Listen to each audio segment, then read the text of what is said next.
آپ کو معلوم ہونا چاہیے کہ حضرت خواجہ اویس کرنی رضی اللہ تعالیٰ عنہ، جو امام التابعین، جو اولیاء صلحاء عرفاء اور مجاذیب کے امام،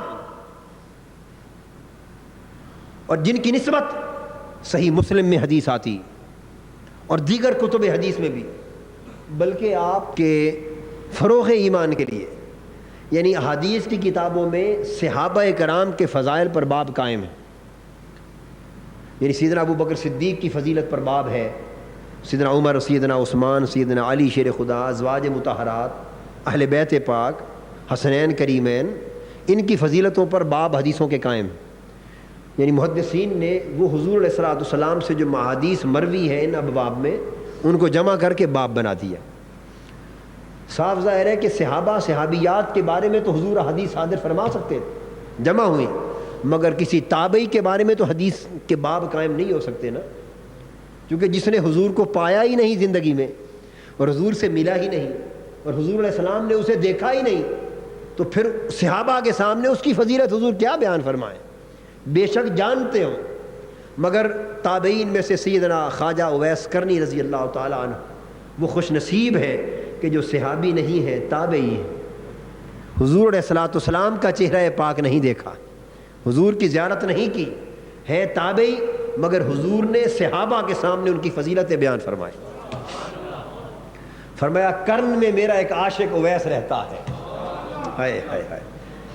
صحابہ کرام کی مجلس، سیدنا صدیق اکبر بیٹھے ہیں، فاروق اعظم، عثمان و علی رضی اللہ تعالیٰ عنہ، اور صحابہ بیٹھے کثیر تعداد میں، کوئی نہیں جانتا اویس کس کا نام ہے، کرن جا کر جنگل، کرن جا کے دیہات نہیں دیکھا، آقا کی طرف تک رہے۔ حضور فرماتے ہیں میرے صحابیوں، کرن ایک گاؤں ہے، وہاں میرا ایک عاشق اویس نام کا رہتا ہے، اللہ کی بارگاہ میں اس کی بلندی اور فضیلت کا یہ عالم ہے کہ میری امت کے لاکھوں افراد میرے اویس کی دعا سے بخشے جائیں گے۔ اویس کرنی اللہ کی بارگاہ میں دعا کے لیے ہاتھ اٹھائے گا اور فلاں فلاں قبیلے کی بکریوں کے بال اتنی کثرت سے نہیں ہیں جتنے اویس کے اٹھے ہوئے ہاتھوں سے میری امت کے افراد بخشے جائیں گے، اتنی فضیلت بیان کی۔ فرمایا وہ بڑا بلند رتبہ ہے۔ اب میں مختلف کتب حدیث اور مختلف کتب سیر اور کتب تصوف میں جو باختلاف روایات مختلف طرق سے جو اقوال اور حدیث آئی ہیں ان کا خلاصہ عرض کر رہا ہوں، ملا کر جامع خلاصہ۔ صحابہ عرض کرتے ہیں یا رسول اللہ صلی اللہ علیہ وسلم، اتنی بڑی فضیلت کا حضور کا غلام، ایسا عاشق، ارے جسے خبر پہنچی کہ احد میں میرے محبوب کے دانت ٹوٹ گئے، اس نے پتھر لے کے دانت توڑ دیا اور پھر سوچا کہ معلوم نہیں میرے محبوب کا یہ دانت نہ ٹوٹا ہو، دوسرا ٹوٹا ہو، دوسرا توڑ دیا، اور اس خیال سے کہ کہیں جو ٹوٹا ہے وہ نہ رہ جائے، سارے کے سارے دانت توڑ ڈالے۔ وہ عاشق آقا دو جہاں صلی اللہ علیہ وسلم جب اس کی فضیلت بیان فرمائی، صحابہ کرام کے اندر ایک تشویش پیدا ہوئی، عرض کیا آقا اگر اتنی فضیلت والا اویس، یہ آپ کو معلوم ہونا چاہیے کہ حضرت اویس کرنی 20 برس حضور علیہ الصلوۃ والسلام کی ظاہری زندگی میں موجود رہے۔ کتنے برس؟ 20 سال انہوں نے حضور کی حیات طیبہ کے پائے، مگر دیدار نہیں کر سکے، زیارت نہیں کر سکے۔ اس کے کچھ اسباب عرفاء نے اور بھی بیان کیے، مگر سب سے زیادہ کثرت اور تواتر کے ساتھ جو سبب بیان ہوا ہے کتابوں میں وہ ایک بیان کرنا چاہتا ہوں۔ اور بھی تشویش ہوئی، آقا اتنی فضیلت بیان فرما رہے ہیں مگر آج تک اگر وہ اتنا بڑا عاشق ہے تو حضور کی زیارت کے لیے نہیں آیا۔ ایک بار زیارت کو چلا آتا تو صحابی بن جاتا۔ حضور نے فرمایا تمہیں کیا خبر اس کے دل میں اشتیاق کے کتنے بھانبڑ بچ رہے ہوں گے، ملاقات اور دیدار کی کتنی آرزویں مچل رہی ہوں گی، کیا خبر، مگر اس لیے آج تک میرے دیدار کو نہیں آ سکا کہ اس کی ایک بوڑھی ماں ہے، وہ ہر وقت اس کی خدمت میں رہتا ہے۔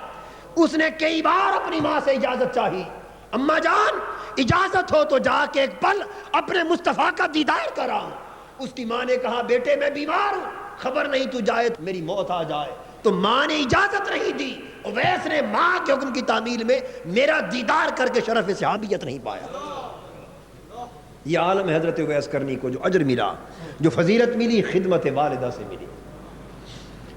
صحابہ نے پوچھا آقا کیا ہمیں بھی اس کی دیدار اور زیارت کرنے کا موقع ملے گا؟ اس اویس, حضور کے محبوب اویس کی زیارت کے شوق ہو گیا. تو میں عرض کر رہا تھا کہ ایک مرتبہ حضرت اویس کرنی کو بعض روایات کے مطابق حضور کی بارگاہ میں حاضر ہونے کی اجازت ملی.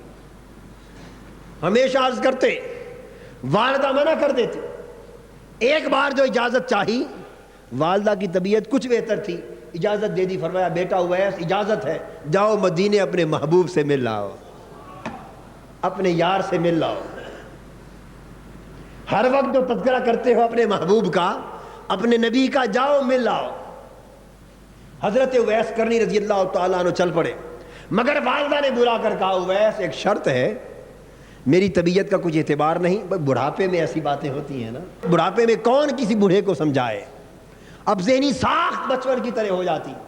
سو جو طبیعت میں آ جائے اسی کے مطابق چلنا ہے, اسی کا نام خدمت, یہی آزمائش. فرمایا اویس میں تمہیں حضور کی زیارت کے لیے جانے کی اجازت تو دے رہی ہوں, مگر شرط یہ ہے کہ جاؤ اور جاتے ہی مل جائیں تو زیارت کر لینا, اگر گھر پہ موجود نہ ہو تو انتظار نہ کرنا, انہی قدموں پہ واپس پلٹ آنا, کہ مجھے زندگی کا بھروسہ نہیں. وعدہ کر لیا. کرن قبیلے سے, کرن کے علاقے سے چل کے حضرت اویس کرنی روانہ ہوئے.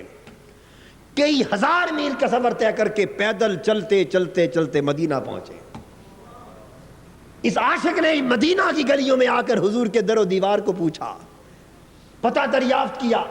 مسجد نبوی میں آئے, گھر گئے, دروازہ کھٹکھٹایا اور پوچھا کہ میرے آقا ہیں؟ کسی کی طرف سے جواب ملا کہ حضور تو باہر تشریف لے گئے, گھر نہیں. بس انہی قدموں پہ پلٹ آئے, کیونکہ والدہ کی اس سے بڑھ کے اجازت نہ تھی, اور یہ بات کہہ آئے کہ جب آقا تشریف لائیں تو اطلاع کر دینا کہ حضور کا غلام اویس آیا تھا.